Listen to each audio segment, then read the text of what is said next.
আমি ইকরাম হাসান। আর আজ তোমাদের তিতুমির কলেজের কিছু মজার অভিজ্ঞতা শেয়ার করতে এসেছি।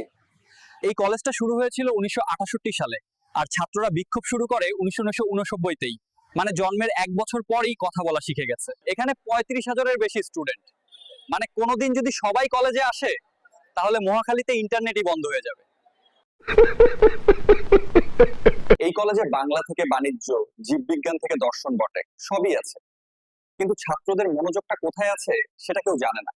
তিতুমিরে 9টা বাস, নাম শুনলেই মনে হয় কবিতা পড়ছি। আই অগ্নিবীণা, সোনার তরী, চলন্তিকা।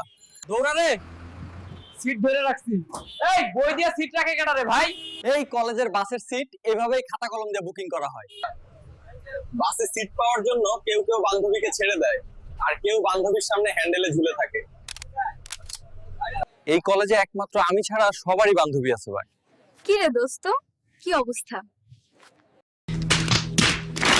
তিতুমির এমন এক জায়গা যেখানে প্রেমে ডুবা যায়, পানিতে না, কারণ এখানে কোনো পুকুর নেই।